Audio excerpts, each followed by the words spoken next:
সারাটা বছর ধরে অপেক্ষা করে থাকি কবে যে রাস উৎসব হবে। এই রাস নবদ্বীপের একটা আকর্ষণ। নবদ্বীপে যারা বাইরে থাকে তারা পুজোতে নয়, রাসে বাড়ি ফেরে। হ্যাঁ, এই রাস একটা আবেগ। দুর্গাপুজোর পর, জগদ্ধাত্রী পুজোর পর একে একে যখন সমস্ত পুজো হয়ে গিয়ে সব জায়গা একদম স্তব্ধ হয়ে যায়, কোনো উৎসব বাকি থাকে না, তখন শুরু হয় কার্তিক পূর্ণিমায় নবদ্বীপের রাস উৎসব। হ্যাঁ, এই উৎসবের আনন্দ সমস্ত আনন্দকে ছাপিয়ে যায়। কত দূর দূরান্ত গ্রামের লোক আসে।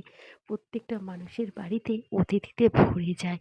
হ্যাঁ, একসঙ্গে এত রকম ঠাকুর একসাথে দেখা যায় আর অন্য কোথাও না। মহাভারতের কত পৌরাণিক রূপের পুজো হয়। সব মণ্ডপে মণ্ডপে নতুন নতুন ঠাকুর, আর প্রত্যেক ঠাকুরের সাথে পৌরাণিক কাহিনী। এত বিশাল বিশাল উঁচু ঠাকুর, যা ঘাড় উঁচু করে দেখতে হয়, তার সঙ্গে সোনার উপর গহনায় সজ্জিত মায়ের রূপ। কত রূপের যে পূজিত হয়, কত দেবদেবী, কত নানা রকম উপাচারে পূজিত হয়, তা বলাই মানে বাহুল্য। এই আনন্দ ভাষায় বোঝানো যায় না। এই দুদিন নবদ্বীপবাসী হারিয়ে যায়। কত মানুষ সেই সময় আনাগোনা হয়।